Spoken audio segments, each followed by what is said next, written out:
alasan kamu melakukan suatu diet? Pastikan sebelum mengikuti salah satu diet, kamu mengetahui alasan atau tips dan informasi berikut ini.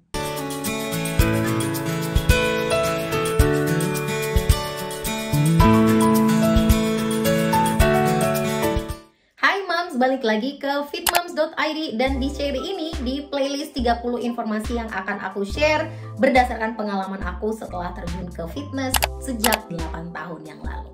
Kalau kamu belum mengikuti video atau informasi sebelumnya, langsung aja cek linknya di bawah. Masuk ke tips yang ke-12. Cari diet yang sesuai dengan kondisi tubuh kamu. Jadi lakukan diet yang memang kamu sudah baca, cari tahu, baru aplikasikan pelan-pelan, dipraktekin pelan-pelan, daripada harus memutuskan gabung ke salah satu diet atau jenis diet yang saat ini ada berbagai macam jenis diet. Dari yang namanya intermittent fasting, diet keto, vegan, terus carnivora, terus paleo. Ada banyak jenis diet dan ini akan dari waktu ke waktu trennya itu berubah.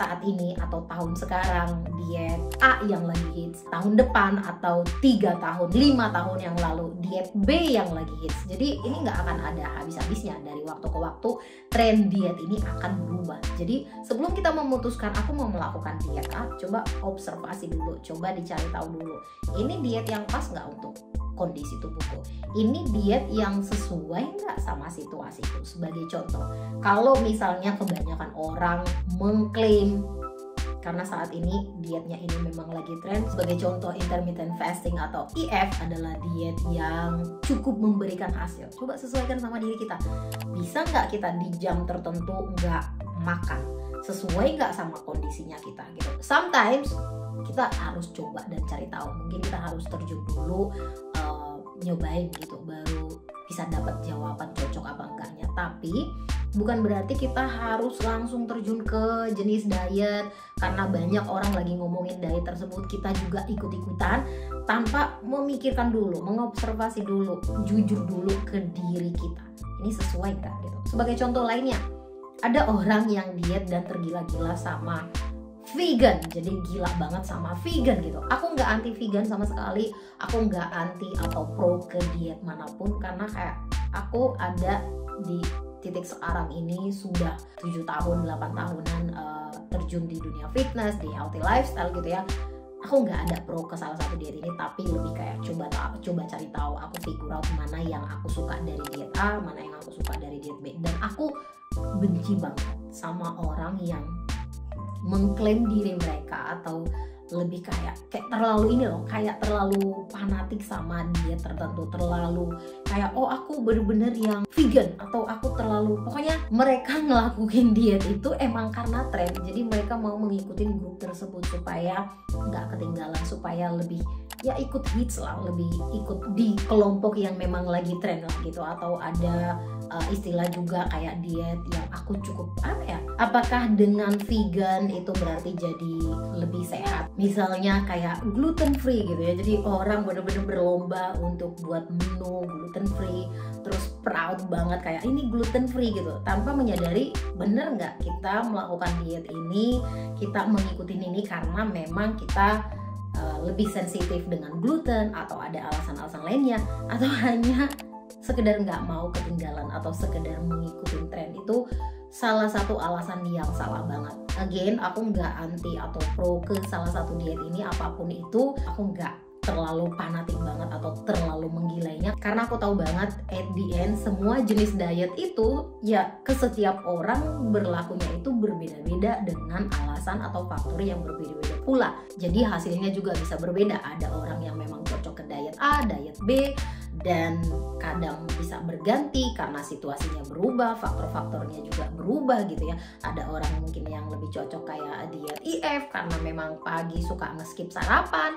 Ada orang yang lebih cocok tinggi lemak karena memang lebih suka makanan yang gurih-gurih, yang tinggi lemak gitu. Itu semuanya dipengaruhi banyak faktor, dan kita harus tahu, kita harus menyocokkan faktor tersebut sesuai nggak sama kondisi kita, sesuai nggak sama diri kita, tanpa harus melakukannya atau mengikutinya karena tren atau karena ya memang lagi hot aja saat ini diet tersebut, emang lagi itu diet paling sukses saat ini dan ikutin aja tanpa tanpa menyesuaikan dan mengetahui atau observasi dulu faktor-faktornya tersebut sesuai nggak sama kondisi diri sendiri. Jadi jangan asal ikut aja sama diet-diet yang lagi tren. Tapi sebelum kamu memutuskan bergabung ke salah satu diet tertentu, mengikuti diet tertentu, kamu benar-benar sudah mengevaluasi, mencari tahu, observasi, cocok nggak diet ini, sesuai nggak sama faktor atau situasi aku. Dan kalau ternyata one day kamu coba cari tahu, ternyata hasilnya nggak sesuai seperti yang kamu bayangkan, that's okay, kamu boleh cari, kamu bisa ganti, sesuaikan lagi apa yang perlu diupdate, apa yang perlu dirubah, mana diet yang paling pas untuk kamu, mana yang ternyata nggak cocok banget buat kamu. Itu semuanya bisa dicari tahu dengan praktek, tapi nggak hanya langsung terjun memilih aja tanpa punya pondasi yang benar, tanpa mengetahui bagaimana kondisi atau faktor-faktor yang lainnya sesuai dengan keadaan kamu. Jadi nggak sembarangan gabung atau ikutin diet tertentu tanpa tahu alasannya. Boleh aja saat kita jalanin diet tertentu ternyata nggak pas nih, nggak cocok nih, nggak sesuai sama yang kita bayangkan atau sama yang kita harapkan, that's okay. Tapi kita harus punya pondasi yang benar bahwa sebelum kita memutuskan bergabung dengan diet tertentu, kita tahu alasannya kenapa kita mau ngikutin tersebut. Kira-kira hal apa saja nih yang mungkin cocok dengan kita, sesuai dengan situasi kita, tanpa harus ikut aja cuman karena lagi tren, ikut aja cuman karena alasan diet tersebut lagi bagus, lagi hits, lagi menunjukkan hasil yang wow gitu. Karena pada akhirnya apapun diet yang kita lakukan, apapun jenis diet yang kita percaya bisa memberikan hasil, itu semuanya sama aja. Kalau kita ada di kalori defisit, ya pasti BB kita akan turun. Kalau kita ada di kalori surplus, artinya kita mengkonsumsi lebih banyak kalori dibanding yang kita keluarkan, ya artinya kita akan naik BB. Jadi sama aja, mau kita lakukan IF, mau kita lakukan vegan, mau kita lakukan paleo atau apapun jenis diet lainnya, selama kita ada di surplus atau defisit, ya kita akan mencapai goal kita sesuai dengan yang kita mau lagi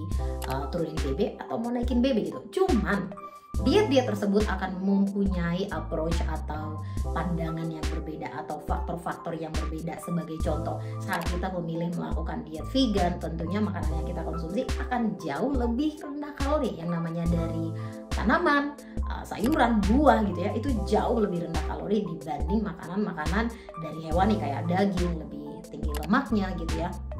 Sedangkan makanan-makanan lainnya kayak misalnya IF itu lebih convenient aja untuk orang yang mungkin suka skip breakfast, itu lebih nyaman aja langsung makan siang terus makan malam, jadi makan paginya bisa di skip dan kita akan lebih mudah ada di defisit kalori. Tapi sebaliknya, semuanya itu harus kita sesuaikan sama kondisi dan situasi kita. Jadi nggak hanya memutuskan langsung ikut diet, terjun ke diet tertentu tanpa tahu, tanpa mengetahui pondasi atau alasannya kenapa mau ikut diet tersebut. Jadi jangan asal random ikut dietnya aja, tapi observasi dulu, kenalin dulu kondisi tubuh kamu, kenalin dulu approach diet tersebut, apa alasan kamu memilih diet tersebut. Dan kalau ternyata pas udah dijalanin, ternyata nih nggak sesuai, ada hal-hal yang nggak pas gitu ya, that's okay. Tapi kamu udah punya pondasi yang benar saat memutuskan bergabung ke diet tersebut. Jadi nggak hanya asal ikut aja, dan pas dipraktekin ternyata ada hal-hal yang nggak sesuai sama yang kamu bayangkan, nggak nyaman, ternyata nggak cocok gitu, dan kamu ganti lagi, that's okay. Tapi jangan ikutin sesuatu atau diet tertentu tanpa tahu atau dibenahin dengan pondasi yang benar. Itu dia tips yang bisa aku share di video kali ini. Kalau kamu mau ikutin seri atau video yang lainnya, langsung aja cek linknya di bawah. Ada pertanyaan, ada masukan atau input dari kamu, silahkan langsung share di kolom komentar. Thank you for watching. Jangan lupa share video ini dan sampai ketemu di video yang akan datang. Bye!